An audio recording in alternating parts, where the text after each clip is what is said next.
வணக்கம் நேர்களே, இது ஷர்மிளா டாக்கீஸ். நான் உங்கள் டாக்டர் ஷர்மிளா. இன்னைக்கு நம்மளோட சிறப்பு விருந்தினரா இணைஞ்சிருக்கிறாரு ரிட்டையர்ட் ஐஏஎஸ் ஆஃபீஸர், அரசியல் விமர்சகர் ஐயா திரு பாலச்சந்திரன் அவர்கள்.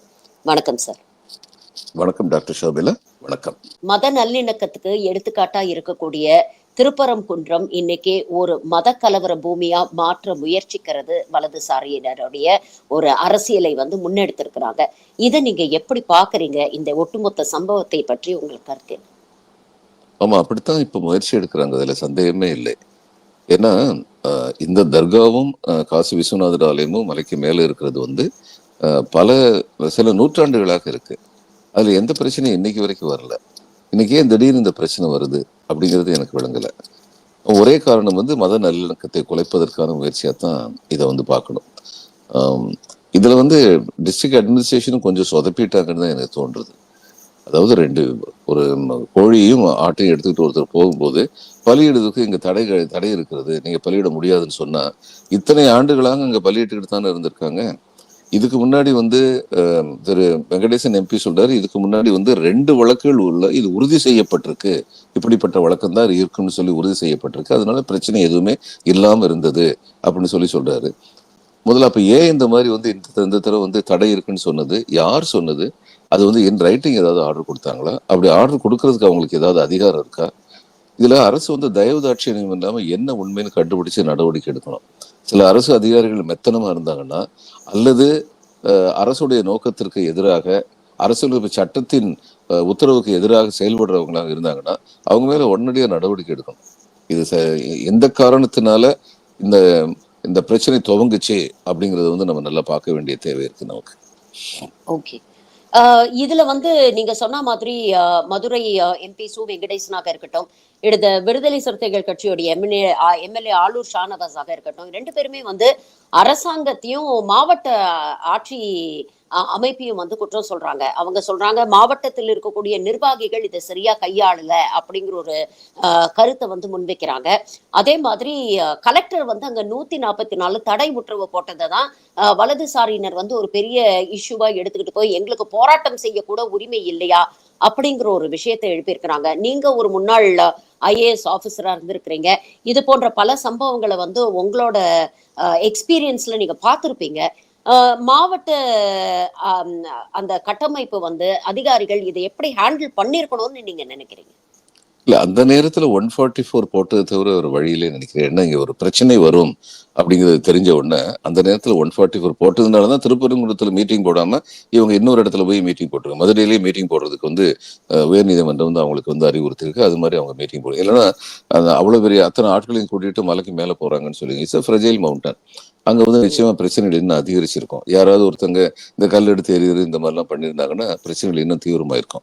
ஆனா இந்த 144 போட வேண்டிய தேவை என்ன வந்ததுன்னு சொல்லி பார்த்தா, அதுக்கு முன்னாடி இந்த மாதிரி நீங்க ஆடு கோழியை அங்க இது பலியிடக்கூடாதுன்னு சொல்லிட்டு தடுக்கப்பட்டதுதான். இது எல்லாத்துக்கும் தடுக்கப்பட்டதுக்கு அப்புறம் அவர் he would have been agreed. என்னடா இது வழி வழியா பண்ணிக்கிட்டது திடீர்னு இது மாதிரி சொல்றாங்களேன்னு சொல்லி அவர் உடனடியா அதுக்கு நீதி நிர்வாகத்துல முடிவெடுக்கணும்னு சொல்லிட்டு அவர் போக, இந்த மாதிரியான பிரச்சனைகள் வளர்றதுக்கு அடிப்படையே அவங்க அந்த இடத்துல பலியிடக்கூடாது என்று சொன்னதுதான்.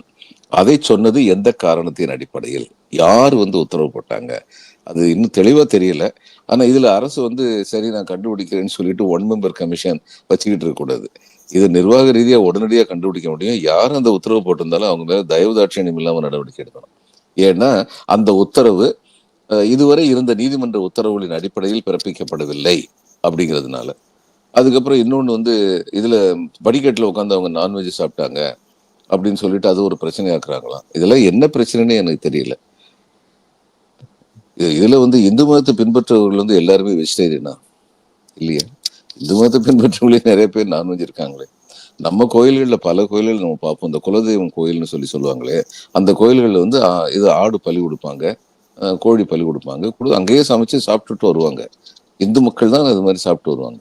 இப்ப இந்து மக்கள்ல ஒரு சில பேருடைய ஃபுட் ஹேபிட்ஸ் எல்லாரும் மேலேயும் திணிக்கணும்னு நினைக்கிற போல ஒரு முட்டாள்தனமும் ஒரு தவறான ஒரு நோக்கம் நிச்சயமாக கிடையாது. அப்படி இருக்கக்கூடாது. எனக்கு ஒரு நினைவு, ஒரு ஏர் இந்தியா இந்த அரசு பதவிக்கு வந்தோடனே ஏர் இந்தியால இனிமேல் வெஸ்டர்ன் ஃபுட் தான் நாங்க கொடுப்போம்னு சொல்லி, அந்த ஏர் இந்தியா நேரம் கவர்மெண்ட் கீழே இருந்தது, வெஸ்டர்ன் ஃபுட் தான் கொடுப்போம்னு சொல்லிட்டாங்க. இப்ப நான் ஒண்ணு கேட்கிறேன், நான் வந்து ரூபா கொடுத்து என்னைய நீ ஓசியா வந்து பிரயாணம் பண்ண அனுமதிக்கலையே. நான் வந்து பணம் கொடுக்குறேன் என்னுடைய டிக்கெட்டுக்கு. எனக்கு உணவு கொடுக்கணும். ஏன்னா அது வந்து 3 மணி நேர பயணம். அந்த உணவு நேரத்துல வந்து பயணம் பண்ண வேண்டியது இருக்கு. அப்ப நான் என்ன சாப்பிடுவேங்கிறத சூஸ் பண்ற அதிகாரம் எனக்கு இருக்கா? ரூபா கொடுத்து எனக்கு இருக்கா? அல்லது என்னைய கூட்டு போற உனக்கு இருக்கா? என்கிட்ட ரூபா வாங்கிட்டு கூட்டு போறியே உனக்கு இருக்கா? யாருக்கு இருக்கு? இதெல்லாம் வந்து கல்ச்சரல் இம்போசிஷன். ரொம்ப தவறான ஒரு செயல். இந்த மாதிரி செயல்கள்லாம் வந்து. அதுதான் அங்க பண்ணணும்னு சொல்லி பார்க்குறாங்க. மக்களுடைய உணர்ச்சிகளை கிளப்பி விடுறது, தூண்டி விடுறதுங்கிறது ரொம்ப லேசு. தவறான தகவல்களை சொல்றது மூலம் கூட தூண்டி விட முடியும். அப்படிப்பட்ட தவறான தூண்டுதல்கள் அங்கு துவங்கப்பட்டிருக்கின்றன அப்படின்னு எனக்கு தோணுது. இது ரொம்ப ஆபத்தான ஒரு போக்கு. ஒரு பக்கம் வந்து டிசம்பர் 24ஆம் தேதியிலேருந்து இந்த இஷ்யூவை வந்து ஸ்லோவா பில்டப் பண்ணிட்டு வராங்க அப்படிங்கிறது நமக்கு ரொம்ப சீக்வன்ஸ் ஆஃப் இவெண்ட்ஸை பார்க்கும்போது ரொம்ப தெளிவா தெரியுது சார். 144 தடை உத்தரவை மீறி வலதுசாரியினர் கோர்ட்டுக்கு போய் நாங்க போராட்டம் பண்ணணும் அப்படின்னு கேட்டு நீதிமன்றம் அனுமதி கொடுத்ததுக்கு அப்புறம் ஒரு போராட்டம் நடத்துறாங்க. ஆனா இன்னொரு பக்கம் பாத்தீங்கன்னா பாஜகவை சேர்ந்தவர்கள் கட்சி கொடியோட கோவிலுக்குள்ள போய் திருப்பரங்குன்றம் முருகன் கோவிலுக்குள்ள போய் அவங்க வந்து பாரத் மாதா கி ஜெய் அப்படிங்கிற கோஷங்களை எழுப்புறாங்க. 144 தடை உத்தரவை மீறி போறாங்க. காவல்துறை ஏதோ ஒரு இடத்துல கொஞ்சம் மெத்தனமா இருக்குன்னு நினைக்கிறீங்களா? இன்டெலிஜென்ஸ் சோர்சஸ் எல்லாம் என்ன பண்ணிட்டு இருக்காங்க? ஒரு மாசமா இதை இஷ்யூவா பில்டப் பண்ண முயற்சி பண்றாங்களே, இது மூலமாக ஒரு மத கலவரத்தை ஏற்படுத்தி 2 சமூகங்களுக்கு நடுவுல ஒரு பிரச்சனையை கொண்டு வரணும்னு முயற்சி பண்றாங்களே, இதெல்லாம் அரசு இன்னும் கொஞ்சம் ப்ரோஆக்டிவா இதை கண்காணித்து இதை தவிர்த்திருக்கலாம் அப்படின்னு தோணுதா? ஆமாம், அப்படித்தான் தோணுது.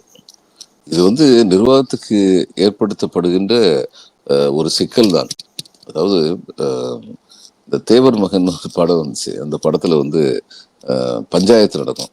பஞ்சாயத்து நடக்கும்போது நாசர் வந்து சின்ன சின்ன தேவருடைய பையன், பெரிய தேவர் வந்து சிவாஜி கணேசன், அவருடைய பையன் வந்து கமலஹாசன். நாசர் வந்து வேணும்னே கமலஹாசனுடைய பர்சனல் லைஃப்பை வந்து குத்தி ஆரம்பிப்பார். சொல்லுவேன், ஐயா பெரிய தேவர் உங்க போய் அதனாலதான் ஒரு தெலுங்காரியை கூப்பிட்டு வந்து நிக்கிறானான்னு சொல்லி இது மாதிரி ஏதோ ஒன்று சொல்லுவாரு. சொன்ன உடனே இவர் பதறுவார். கமலஹாசன் வந்து அடிக்க போவார். அந்நேரம் இவர் சிவாஜி கணேசன் வந்து ரொம்ப அருமையா ஒரு டைலாக் சொல்லுவார். அவர் கமலஹாசனை பிடிச்சி இழுத்து நிப்பாட்டிட்டு, அவன் கலகம் கிளப்புறதுக்குன்னே இங்க வந்திருக்கான்டா, நீ அதுல விழுந்துராத. அவன் கலகம் கிளப்பு அவர் பதறி பதறி சொல்லுவார். அந்த ஏன்னா பல நாளா பஞ்சாயத்து பண்ண அனுபவம் உள்ள அந்த பெரியவருக்கு தெரியும் இங்க என்ன நடக்க போகுது அப்படிங்கிறது அவருக்கு தெரியும்.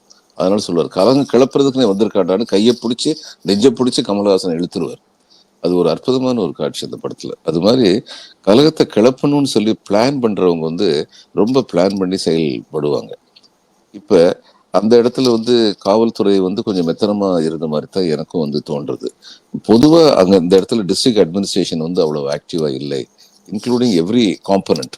நிர்வாக இது வருவாய்த்துறையா இருக்கட்டும், காவல்துறையா இருக்கட்டும், இந்த மாதிரியான ஒரு சம்பவம் வந்து நடக்கிறதுக்கான வித்து இடப்படுகின்றது அப்படிங்கிறது. இதுல வந்து நாங்க அட்மினிஸ்ட்ரேஷன் வந்து ஒன்று சொல்லுவோம், and administrator should have a cut feeling சொல்லுவோம். அதாவது எதுவுமே நடக்காத போது கூட சில இதுல பார்த்திருக்கேன், என்னுடைய மூத்த அதிகாரிகள் வந்து எனக்கு நாங்க வந்து ட்ரெயின்ல இருக்கும்போது சொல்லிக் கொடுக்காங்க, எதுவுமே நடக்காம ரொம்ப அமைதியா இருக்குன்னு சொல்லி இருந்ததுன்னா அங்க ஏதோ நடக்க போகுதுன்னு அர்த்தம். வழக்கத்துக்கு மீறின அமைதி இருந்தாலுமே நம்ம வந்து உற்று பார்க்கணும் அப்படின்னு சொல்லி சொல்லுவாங்க. இங்க அது மாதிரி தான் நடந்திருக்கு. அமைதியா வந்து சில செயல்கள் நடந்திருக்கு. அதுக்கப்புறம் திடீர்னு வெடிச்சது மாதிரி, எக்ஸ்ப்ளோசிவ் ஆகுற மாதிரி. முதல்ல கொடியை தூக்கிக்கிட்டு இதுக்கு போறதும், கோயிலுக்கு போறதும், அங்க போய் பாரத் மாதா கி ஜெய் அப்படின்னு சொல்றதும் எனக்கு விளங்கல. பாரத் மாதா கி ஜெய் நீங்க எங்க வேணாலும் சொல்லலாம், கோயிலுக்கு கும்பிடுறதுக்கு தானே போறீங்க. அங்க எதுக்கு பாரத் மாதா கி ஜெய்ன்னு சொல்லி சொன்னீங்க? கோயிலுக்கு எதுக்கு கொடியை தூக்கிட்டு போனீங்க? நீங்க போறது கோயிலுக்கு போறது கூட கடவுளை கும்பிடுறதுக்கு போறீங்கன்னா அங்க கடவுளை கும்பிட்டு வரணும். அதை விட்டுட்டு பாரத் மாதா கி ஜெய்ங்கிறது அவங்களுடைய அரசியல் ஸ்லோகன், பிஜேபியுடைய அரசியல் ஸ்லோகன். அப்ப கோயிலுக்கு வந்து இதை தூக்கிட்டு இப்ப இந்த சில ஸ்லோகன் வந்து அவங்க வந்து ஸ்வீகாரம் பண்ணிக்கிறாங்க. பாரத் மாதா கி ஜெயங்கிறது அவங்களுக்கு மட்டும் சொந்தம் இல்லை, அது இந்தியர்கள் எல்லாருக்குமே சொந்தமான ஒண்ணு. ஆனா அவங்க அதை ஸ்வீகாரம் பண்ணிட்டாங்க. அது ஒரு பக்கம் இருக்கட்டும். ஆனா இங்க கொடியை தூக்கிட்டு அங்க போய் தங்களுடைய அரசியல் ஸ்லோகனை சொல்லும் பொழுது அது இதை வந்து கோயிலை வந்து ஒரு அரசியல் களமாக்குறாங்களே, எவ்வளவு பெரிய தவறு பண்றாங்க. அப்போ அவங்கள உடனடியா வந்து அங்க வந்து அவங்கள வந்து அரெஸ்ட் பண்ணி இருந்திருக்கணும். இன்னைக்கு இது வந்து ஒரு பொலிட்டிக்கலா இவங்க கொண்டு போறதுனால இந்த பிரச்சனையே பொலிட்டிக்கலா உருவாக்கப்படுது. அதனால மதசார்பற்ற தன்மையில் நம்பிக்கை உள்ள எல்லா கட்சிகளும் சேர்ந்து உடனடியாக தங்களுடைய கண்டனத்தை வந்து ஒரு பெரிய மீட்டிங் போட்டு அரசியல் ரீதியாக அவர்கள் இதை எதிர்நோக்க வேண்டும். ஒரு மீட்டிங் போட்டு இது பொதுமக்களுடைய ஆதரவு இதுக்கு கிடையாதுங்கிறத நிரூபிச்சு ஏன்னா பொதுமக்கள்ல பல பேர் வந்து ஃபென்ஸ் சிட்டர்ஸா இருப்பாங்க. இது ஏதோ நடக்குது, நம்ம எதுக்கு வம்பு, எந்த பக்கம் காத்தடிக்குதோ அந்த பக்கம் போயிருவோம் அப்படின்னு நினைக்கிறவங்க பல பேர் இருக்காங்க. அப்ப இவங்க ஒரு மீட்டிங் போடுறது மூலம் தான் பொதுமக்களுக்கு தெரியும், இது மாதிரிப்பட்ட முயற்சிகள்லாம் இங்க வந்து அனுமதிக்க மாட்டாங்க. அப்ப ஃபென்ஸ் சிட்டர்ஸ் வந்து ஒதுங்கிடுவாங்க இது மாதிரி விஷயத்துல வந்து. ஸோ தட் இஸ் இம்பார்ட்டன்ட் அப்படின்னு நினைக்கிறேன் நான். இங்க நீங்க பாத்தீங்கன்னா நீதிமன்றம் அனுமதி கொடுக்குது, அமைதியா போராட்டம் நடத்தணும், வன்முறை பேச்சுகள் பேசக்கூடாது அப்படின்னு சொல்றாங்க. ஆனா பாஜகவுடைய மூத்த தலைவரான ராஜா பேசும் பொழுது ஒரு முக்கியமான விஷயத்த வந்து குறிப்பிடுறாரு. அயோத்தி மாதிரி இங்க நாங்க வந்து இப்போ ஆரம்பிச்சிருக்கிறோம். அயோத்தி எப்படி வடநாட்டுல வந்து ஒரு ஸ்டார்ட்டிங் பாயிண்டா இருந்ததோ அந்த மாதிரி திருப்பரங்குன்றம் இங்க ஒரு பிகினிங் தான். இன்னும் நிறைய இந்த மாதிரி விஷயங்கள் நடக்க போகுது அப்படிங்கிற ஒரு விஷயத்த பேசுறாரு. அந்த போராட்டத்துக்கு வந்த கூட்டத்தை பார்க்கும் பொழுது, மக்கள் அலைமோதி வந்த கூட்டம், திருப்பரங்குன்றத்தை சேர்ந்த மக்கள் இல்ல, இவங்கெல்லாம் வெளியில இருந்து கூட்டிட்டு வந்திருக்காங்க அப்படின்னு சொல்றாங்க. இருந்தாலும் ஒரு பெரிய கேதரிங், அங்க அவ்வளவு மக்கள் திரண்டு இருந்ததை பார்க்கும் பொழுது உண்மையிலேயே கொஞ்சம் அச்சுறுத்தலா தான் இருந்தது. இவ்வளவு மக்கள் வலதுசாரி சித்தாந்தத்தை ஏற்றுக்கொண்டார்களா, இப்படி கூடியிருக்கிறாங்களே அப்படிங்கிற ஒரு விஷயமும் நமக்கு தோணுது. இதை எப்படி பாக்குறீங்க சார்? இது போன்ற பேச்சுக்கு ராஜாவை அங்கேயே அரெஸ்ட் பண்ணியிருக்க வேண்டாமா? அங்கேயும் அரசாங்கம் கோட்டை விட்டுருச்சு அப்படின்னு சொல்லலாமா? இல்ல, முதல்ல எதை சொல்லி இந்த கூட்டத்தை கூட்டினாங்கன்னு நமக்கு தெரியாது. ஏதோ ஒரு ஜெனியூன் பர்பஸ்ன்னு சொல்லி கூட கூட்டியிருக்கலாம். அங்க இல்ல போனதுக்கு அவங்க அப்புறம் தெளிவா இல்ல அவங்களுடைய அஜெண்டாவை அவங்க தெளிவா சொல்லிட்டாங்க. இன்று இருக்கும் இடம்லாம் குமரனுடைய இடம். அதனால திருப்பரங்குன்றத்தை நாங்க மீட்டெடுக்க போறோம் அப்படின்னு சொல்லிட்டு தான் அந்த போராட்டத்துக்கே அனுமதி வாங்கியிருக்காங்க. ஆனா திருப்பரங்குன்றத்துல இருந்து அவர் குன்று மேல இல்லையே. நீங்களும் தான் கோயிலுக்கு போயிருக்கீங்க, அந்த கோயிலை பார்த்திருக்கீங்க, நானும் பார்த்திருக்கிறேன். பேஸ்ல தான் முருகனுடைய கோயில் இருக்கு. காசி விஸ்வநாதர் கோயில் தான் மேல இருக்கு. அதனால இவங்களுடைய ஆரம்பமே தப்பு. அந்த குன்றத்துல கீழ்மட்டத்துல வந்து முருகனுடைய கோயில் இருக்கு, மேல் மட்டத்துல வந்து அந்த தர்காவும் காசி விஸ்வநாதர் கோயிலும் இருக்கு. குன்றிருக்கும் இடம் எல்லாம் குமரன் இருக்கும் இடம் அப்படின்னு சொல்லி இவங்க வந்து குமரனை வந்து பாதுகாக்கிறது அப்படின்னா, அந்த வடநாட்டுல வந்து இவங்க குமரன் கோயில் கொஞ்சம் வைக்கட்டுமே, அங்க என்னென்ன குன்று இருக்குன்னு ஒரு லிஸ்ட் கொடுக்குறேன், அங்கெல்லாம் போய் வைப்பாங்களா? அதனால இதெல்லாம் வந்து வெறும் பேச்சு. இன்னொன்னு, ராஜா அது மாதிரி சொல்றது, இது வந்து பாபரி மசீத் மாதிரி ஒரு பிரச்சனையே கிடையாது. முதல்ல பாபரி மசீதுல வந்து ஒரே இடத்த வந்து இந்துக்களும் முஸ்லிம்களும் சொந்தம் கொண்டாடினாங்க. இங்க ஒரே இடத்த யாரும் சொந்தம் கொண்டாடல. இது தர்கா அந்த பக்கம் இருக்கு, கோயில் இந்த பக்கம் இருக்கு, இங்க என்ன பிரச்சனை வந்தது? அப்ப பிரச்சனையை உருவாக்குறாங்க. மத சம்பந்தமான உணர்வுகளை, மத சம்பந்தமாக தவறான உணர்வுகளை தட்டி எழுப்புகிறார்கள். இப்ப நீங்க சொல்ற மாதிரி அந்த அந்த கூட்டத்துக்கு வந்து முதல்ல இவங்க அந்த கூட்டத்துல அதெல்லாம் பேசுனாங்கிறது சரி. ஆனா அந்த கூட்டத்தை என்ன சொல்லி கூப்பிட்டு வந்தாங்க? தவறான தகவல் எதையாவது சொல்லி கூப்பிட்டு வந்தாங்களா? இப்ப இது படிக்கட்டுல உட்காந்து நான்வெஜ் சாப்பிட்டாரு அப்படின்னு சொல்லி சொல்றாங்க. இதுல தர்கா படிக்கட்டுல உட்காந்து நான்வெஜ் சாப்பிட்டாருன்னு சொல்லி சொல்றாங்க. அதை சொன்னாங்களா, இல்ல சிவன் கோயில்லயே வந்து நான்வெஜ் சாப்பிட்டாங்கன்னு சொன்னாங்களா? என்ன சொன்னாங்க நமக்கு தெரியாது. தெரியாத போது இப்ப அவங்களையும் குறை சொல்ல முடியாது, இவங்களையும் குறை சொல்ல முடியாது. ஆனா இது வந்து இதெல்லாம் கண்டுபிடிக்க வேண்டியது காவல்துறையுடைய கடமை. அவங்களுக்குன்னு சொல்லிட்டு இன்டெலிஜென்ஸ் விங் ஒன்று இருக்கு. இந்த இடத்துல வந்து இன்டெலிஜென்ஸ் விங் வந்து ஃபெயில் ஆயிருச்சு அப்படின்னு தான் தோணுது. Anticipation of a crisis, of a problem, of an issue அப்படிங்கிறது அவங்களுடைய முக்கியமான கடன். அதுக்கப்புறம் சிட்ரப்னு ஒன்று சொல்லுவோம், சிச்சுவேஷன் ரிப்போர்ட் அப்படின்னு. பெங்கால்ல வந்து எஸ்பி ஆஃப் த டிஸ்ட்ரிக்ட் தான் எஸ்பி டிஐபியும். எஸ்பி டிஐபிங்கிறது எஸ்பி டிஸ்ட்ரிக்ட் இன்டெலிஜென்ஸ் பியூரோ, அது ஒரு தனி விங்கு. ஆனா இதுக்கு வந்து தலைமை வந்து ஒரே ஆளு தான். இதுல லா அண்ட் ஆர்டருக்கும் அவரே எஸ்பி தான், அவரே தான் இன்டெலிஜென்ஸ் விங்க்கும் எஸ்பி. அப்ப இன்டெலிஜென்ஸ் விங் தனியா, இந்த லா அண்ட் ஆர்டர் போலீஸுக்கும் இன்டெலிஜென்ஸ் விங் போலீஸுக்கும் வந்து தொடர்பு கிடையாது. அவங்க தனித்தனி அமைப்பா ஃபங்க்ஷன் பண்ணுவாங்க. ஆனா ரெண்டுமே அந்த இடத்துல கன்வெர்ஜ் ஆகும், எஸ்பி அப்படிங்கிற லெவல்ல கன்வெர்ஜ் ஆகும். இந்த எஸ்பி வந்து தினம் வந்து ஈவினிங் வந்து சிட்ரப்னு ஒன்று அனுப்புவார், சிச்சுவேஷன் ரிப்போர்ட். இன்னைக்கு இந்த இதுல மாவட்டத்துல நடந்த முக்கியமான நிகழ்வுகள் அப்படி சொல்லி அனுப்புவார். அதை ரொம்ப கவனமா படிக்க வேண்டிய பொறுப்பு வந்து மாவட்ட ஆட்சியருக்கு வந்து உண்டு. மாவட்ட ஆட்சியருக்கு தான் அனுப்புவார். அதை பார்த்துட்டு இங்க என்ன நடக்க போகுது அடுத்து அப்படிங்கிறது வந்து அது எல்லாமே ஒரு ஃபெஸ்டிவல் நடக்குது, அல்லது பெரிய இவர் அரசியல் தலைவருடைய வீட்டுல இருந்து ஒரு திருமணம் நடக்குது, இதெல்லாம் கூட அதுல இடம்பெறும். அப்ப அதனால கூட்டம் வரும், டிராபிக் கன்ஜெஷன் வருமா, அதுக்கு என்ன மாற்று ஏற்பாடு பண்ணியிருக்காங்க, இது எல்லாத்தையும் பத்தி அதுல வந்து சொல்லப்படும். அதே மாதிரி சில பிரச்சனைகள் வந்து தொடர்ந்து நடந்துகிட்டு இருக்க பிரச்சனைகளா இருக்கும்போது அந்த பிரச்சனைகளுடைய இன்றைய நிலை என்ன, இந்த வாரத்துடைய நிலை என்ன அப்படிங்கிறதெல்லாம் பத்தி வந்து சொல்லுவாங்க. இப்ப இதுல வந்து அந்த மாதிரி சிச்சுவேஷன் ரிப்போர்ட் நீங்க சொல்றது பார்த்தா எந்த விதமான முன்னறிவிப்பும் கொடுக்கப்படவில்லை இன்டெலிஜென்ஸ் விங்னால அப்படிங்கிற மாதிரி தோணுது. இதெல்லாம் வந்து கவலை தரக்கூடிய விஷயங்கள். அதாவது அரசாங்கத்துக்கு வந்து என்ன தெரியணும்னா, கலகம் பண்றதுக்குன்னே தயாரா இருக்காங்க ஒரு கூட்டம். அப்ப நம்ம வந்து கலகம் பண்றதுக்கு தயாரா இருக்க அந்த கூட்டம் என்ன பண்ண போகுதுங்கிறத வந்து கொஞ்சம் எச்சரிக்கையா பார்க்கணும் அப்படிங்கிற உணர்வு வந்து அரசாங்கத்துல கீழ்மட்டத்து வரைக்கும் ஏற்கணும். அது ரொம்ப தேவைன்னு சொல்லி நினைக்கிறேன். இதே நீங்க மாவட்டத்துலதான் உதயச்சந்திரன் வந்து ஒரு காலத்துல வந்து மாவட்ட ஆட்சியரா இருந்தாரு. இந்த இதை பத்தி ஜல்லிக்கட்டு பத்தி இவ்வளவு பெரிய பிரச்சனைகள் வருது, இவ்வளவு பெரிய பிரச்சனைகள் வந்தது உங்களுக்கு தெரியும். அங்கேயும் அந்த பிரச்சனைகள் இருந்தது. ஆனா அவர் மாவட்ட ஆட்சியரா இருந்தபோது சம்பந்தப்பட்ட அத்தனை ஹைகோர்ட் அதுன்னு சொல்லி எதுவுமே போகல. தன்னுடைய லெவல்ல எல்லாரையும் சேர்ந்து பேச வச்சு கன்வின்ஸ் பண்ணி ஜல்லிக்கட்டு நடத்தி காமிச்சாரு. அதுக்கப்புறம் அவர் போனதுக்கு அப்புறம் தமிழ்நாடு ஃபுல்லாவே ஜல்லிக்கட்டுக்கு வந்து தடை உத்தரவு போட்டாங்க. அதுக்கப்புறம் வந்து கோர்ட்டுக்கு போக வேண்டியிருந்துச்சு, என்னென்னமோ நடந்தது. ஆனா ஒரு மாவட்ட ஆட்சியரால் இதை சாதிக்க முடியும். அவர் சாதிச்சு காட்டினார். அதனால இது வந்து ரொம்ப முக்கியமான ஒரு விஷயம், சென்சிட்டிவான ஒரு விஷயம். இதுல வந்து மாவட்ட நிர்வாகம் வந்து இன்னும் சீரியஸா இருந்திருக்கணும், விழிப்புணர்வோடு இருந்திருக்கணும்னு நான் நினைக்கிறேன். இதுல ஆரம்பத்துல அசைவம் வந்து நீங்க அங்க சாப்பிடலாம், ஆனா சமைக்க கூடாதுன்னு சொன்னாங்க. அதுக்கப்புறம் அசைவம் வந்து சாப்பிடவே கூடாதுன்னு சொன்னாங்க.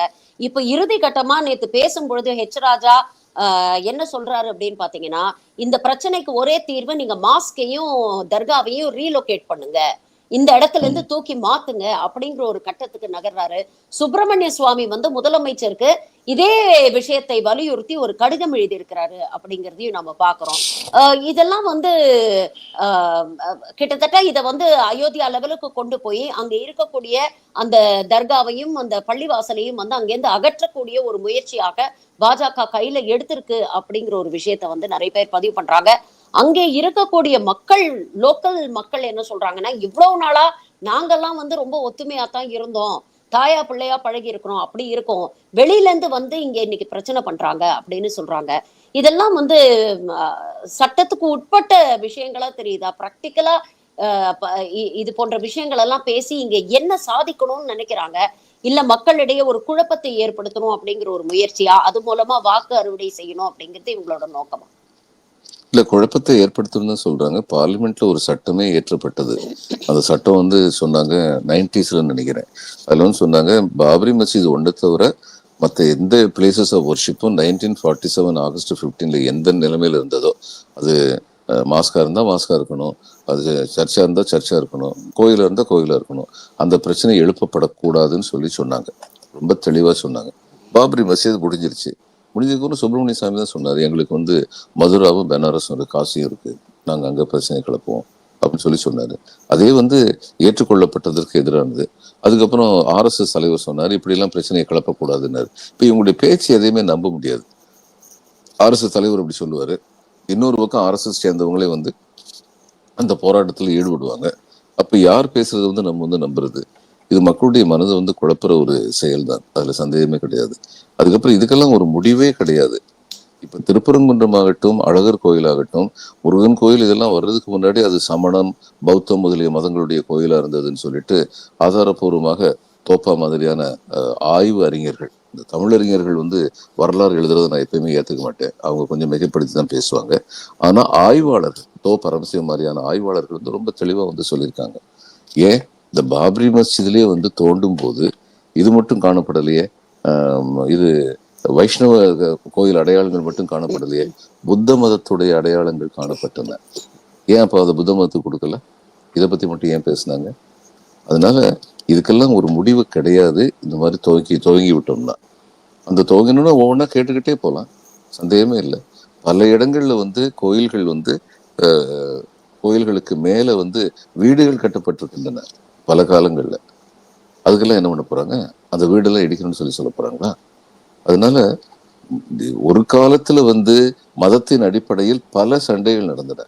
இப்ப இவன் ரோம் நகரத்துல வந்து நெபுகட் நேசரா ஐ திங்க் அந்த மன்னன் வந்து கிறிஸ்டியானிட்டியை வந்து தழுவினார். கிறிஸ்டியானிட்டியை வந்து மன்னர், அது வரைக்கும் அங்க வந்து பேந்திக் ரிலிஜன் தான் இருந்தது, இயற்கையை வழிபடுகிற மதம் தான் இருந்தது. இவர் வந்து இப்ப கிறிஸ்டியானிட்டியை மன்னர் தழுவின உடனே இந்த பேந்திக் ரிலிஜனுடைய கோயில்கள் அத்தனையும் உடனடியா வந்து சர்ச்சா வந்து ஆக்கிரமிச்சு சர்ச்சா மாத்தி விட்டாங்க. இப்ப சிலுவை யுத்தங்கள்னு சொல்லி நம்ம படிச்சிருக்கோம். கல்ஃப்ல வந்து அந்த காலத்துல வந்து குருசைடு வார்ஸ் அப்படின்னு ஆங்கிலத்தில் சொல்லுவாங்க. போப்பாண்டவர் அங்க உட்காந்துக்கிட்டு ஜெருசலேம் நமக்கு ரொம்ப முக்கியம், அதை விடக்கூடாதுன்னு சொல்லி பிரான்ஸுக்கு இவரு இங்கிலாந்து அரசர், இது மாதிரி அந்த ஐரோப்பாவுடைய கிறிஸ்துவ அரசர்கள் அத்தனை பேர் இங்க வந்து சண்டை போட்டுக்கிட்டு இருந்தாங்க. அந்த சண்டையில அவங்களால ஜெயிக்க முடியல. ஏன்னா உள்ளூர்லயே உட்காந்துக்கிட்டு இருந்தவங்களுக்கு வந்து அந்த உள்ளூரை பத்தி தெரிஞ்ச அளவுக்கு விவரம் வெளியில இருந்து வர்றவங்களுக்கு இருக்காது. ஆயிரக்கணக்கான பல்லாயிரக்கணக்கான உயிர்கள் பழிவாங்கப்பட்டன. ஒரு காலத்துல அப்படி வந்து மதத்தின் பெயரால வந்து துவேஷம், ஆக்ரோஷம் இதெல்லாம் இருந்தது. இன்னைக்கு அப்படி இருக்க வேண்டிய தேவை என்ன இருக்கு?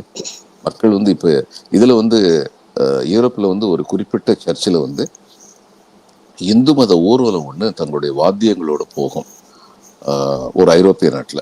அப்ப அந்த வாத்தியங்களோட போகும்னு சொல்லி தெரிஞ்ச உடனே அந்த சர்ச் அத்தாரிட்டிஸ் வந்து என்ன சொன்னாங்க, அந்த எந்த நேரத்துல வாத்தியத்தோட போவீங்கன்னு சொல்லுங்க. அந்த நேரத்துல எங்களுடைய வழிபாட்டை நாங்க நிறுத்தி வைக்கிறோம். உங்களுடைய வழிபாட்டுக்கு எந்த விதமான இடைஞ்சலும் இல்லாம பாத்துக்கிறோம். இப்படிப்பட்ட மத நல்லிணக்கம் வந்து பல நாடுகள்ல வந்துகிட்டு இருக்கிற நேரத்துல இங்க வந்து மத நல்லிணக்கத்தை குலைக்கிறதுங்கிறது வந்து, அதுவும் இந்தியா வந்து ஒரு வளர்ற நாடு. ஒரு லா அண்ட் ஆர்டர் ப்ராப்ளம் வந்துருச்சுன்னா என்ன ஆகும்? அடுத்து வந்து இப்ப திருப்பரங்குன்றத்துல இது வந்துருச்சு. திருப்பரங்குன்றத்துல உள்ள பல ஏழை எளிய மக்களுடைய வாழ்வாதாரம் வந்து இதனால பாதிக்கப்படும். இப்ப இதுல வந்து மொஹரம் ஊர்வலம் வந்து நடக்கும் எங்க பெங்கால்ல வந்து. அந்த மொஹரம் ஊர்வலத்துல வந்து சிலம்பு சண்டை எல்லாம் வித்தைகள்லாம் காட்டிக்கிட்டு வந்து போவாங்க இளைஞர்கள் வந்து. அது ஒரு என்டர்டெயின்மெண்ட்டா இருக்கும். அது எல்லாமே இந்து இளைஞர்கள். அவங்களுக்கு தான் அது கெட்டிக்காரத்தனமா செய்ய தெரியும். அவங்களுக்கு அதுக்காக பரிசுகள் வழங்கப்படும். முஸ்லிம்கள் வந்து அதுக்கு வந்து பரிசு கொடுப்பாங்க. அந்த அளவுக்கு அந்த ஊர்வலம் போகும் பொழுது நரங்கிலால் அகர்வால்னு சொல்லி ஒரு பெரியவர் இருந்தார். அவருடைய வீட்டு முன்னாடி அது ஒரு 3 தலைமுறையா அவங்க அந்த இடத்துல வந்து வீடு கட்டி பெரிய வீடு கட்டி இருந்த வணிகர். அவங்க வீட்டு முன்னாடி நிற்கும். நின்ன உடனே அந்த ஊர்வலத்தில் உள்ள எல்லாருக்கும் வந்து நம்ம இந்த இது ஷர்பத்து கொடுப்பாங்க அந்த ஊர்வலத்துல. எல்லாருக்கும் முஸ்லிம்கள் இந்துக்கள் எல்லாரும் இருப்பாங்க. அப்புறம் வீட்டுல இருந்து கொடுப்பாங்க. எல்லாரும் அதை சாப்பிட்டுட்டு அதுக்கப்புறம் அந்த ஊர்வலத்தை இது மாதிரி தான் தொடர்ந்து வந்து மத நல்லிணக்கம் இருந்தார். லுத்சோல்கேக்னு ஒரு எம்எல்ஏ இருந்தாரு. அவர் பத்தி சொல்லுவாங்க, அவர் ரொம்ப பெரிய வெறியர்னு. மத வெறியர் கிடையாது. அவர் வந்து முஸ்லிம் இவங்களுக்கு வந்து ஹெல்ப் பண்ணாரு. முஸ்லிம் லேபரர்ஸுக்கு. அதாவது அங்க பீடி லேபரர்ஸ் வந்து எல்லாரும் முஸ்லீமா இருந்தாங்க. பீடி முதலாளி வந்து இந்துவா இருந்தாங்க. இவர் பீடி லேபர் பக்கம் நின்னோன்னா இவர் வந்து முஸ்லீம் பக்கம் நிற்கிறாருன்னு சொன்னாங்க. ஆனா ஒரு பெரிய மதக்கலவர ஒரு சூழ்நிலை இருக்கும்போது நான் அவர்கிட்ட வந்து ரிக்வெஸ்ட் பண்ணேன், நீங்க வந்து மத நல்லிணக்க ஊர்வலத்துல வந்து என் கூட வந்து வரணும், நம்ம ஊர்வலமா போகணும் அப்படின்னு. வந்தாரு. வந்து அதுக்கப்புறம் சொன்னார், ரொம்ப அற்புதமா வந்து ஒரு ஸ்பீச் ஒன்று கொடுத்தாரு. அவர் வந்து சொன்னாரு, இவ்வளவு நாளா நம்ம வந்து காக்கா காக்குன்னு தானே சொல்லி வளர்ந்தோம், சித்தப்பா பெரியப்பான்னு சொல்லித்தானே கூப்பிட்டு இருக்கோம் ஒருத்தருக்கு ஒருத்தர். இங்க எதுக்காக வேண்டி இந்த போராட்டம் நடத்துறதுக்கு முயற்சி பண்றாங்க? நம்ம உள்ளூர்காரங்க யாரும் நடத்தலையே, வெளியிலிருந்து யாரோ ஒருத்தங்க வந்து நடத்துறதுக்கு நம்ம பலியாயிரணுமா அப்படின்னு அந்த பெரியவர் சொல்லும் பொழுது அந்த இடத்துல வந்து நல்லிணக்கம் பூரணமா வந்து நடந்தது. அது மிகப்பெரிய நிகழ்வா அந்நேரம் டிஸ்ட்ரிக்ட் அட்மினிஸ்ட்ரேஷன்ல கலெக்டர் வந்து என்கிட்ட வந்து கேட்டது, எப்படி லுத்சல் கேட்க கூப்பிட்டு வந்தேன். நான் சொன்னேன், எனக்கு அவர் ஆரம்பத்திலேயும் தெரியும் சார். அவர் வந்து மத வெறியர் கிடையாது. அவர் வந்து தொழிலாளர் வெறியர்னு வேணா சொல்லு. தொழிலாளர்களுக்காக போராடுறது. தொழிலாளரும் குறிப்பிட்ட மதத்தை சேர்ந்தவங்களா இருந்தார். அவ்வளவுதான். அதுக்கு மேல கிடையாது அப்படின்னு. அது மாதிரி இங்க வந்து இப்படிப்பட்ட நல்லிணக்கம் உணர்வு கொண்டவங்க நிறைய பேர் இருக்காங்க. 2 மதத்திலயுமே இருக்காங்க. அவங்களெல்லாம் சேர்த்து வச்சு கூட்டம் நடத்தணும் இவங்க டிஸ்ட்ரிக்ட் அட்மினிஸ்ட்ரேஷன். அது தவிர இதை என்னைக்கு இவங்க ஒரு அரசியலாக்குனாங்களோ பிஜேபி, அரசியல் ரீதியாக இந்த மத சார்பற்ற தன்மையில் நம்பிக்கை உள்ள கட்சிகள் வந்து அரசியல் ரீதியாக இதை வந்து போராடணும். இது வந்து தமிழ்நாடு வந்து பெரும்பாலும் தமிழ்நாடு வந்து ஒரு அமைதி நிலவுகின்ற இடம். இந்த மத விஷயங்களை பொறுத்த மட்டும் அதை குலைக்கிறதுக்கான முயற்சிகளை அனுமதிச்சிடக்கூடாது. அது ரொம்ப தவறா போய் முடியும். தமிழக அரசு இதை சட்ட ரீதியாக மட்டும் இல்லாம சித்தாந்த ரீதியாகவும் அணுகணும் அப்படிங்கிற ஒரு விஷயத்த வந்து முன் வச்சிருக்கிறீங்க. அங்கே இருக்கக்கூடிய மக்கள் வந்து ஒற்றுமையாகத்தான் இருக்கிறோம், இன்னமும் நாங்க அதே தொடர விரும்புறோம் அப்படின்னு தான் சொல்றாங்க. சட்டத்துக்கு உட்பட்டு அதற்கான ஒரு ப்ரொவிஷனையும் வந்து அரசாங்கம் ஏற்படுத்தி கொடுக்கணும் அப்படிங்கிறது தான் இந்த காணொலியோட நோக்கம். பல முக்கியமான விஷயங்களை இன்னைக்கு எங்களோட பகிர்ந்துட்டீங்க. உங்கள் நேரத்துக்கும் கருத்துக்களுக்கும் மிக்க நன்றி sir. Thank you very much for joining. வணக்கம் டாக்டர் ஷர்மிளா. வணக்கம்.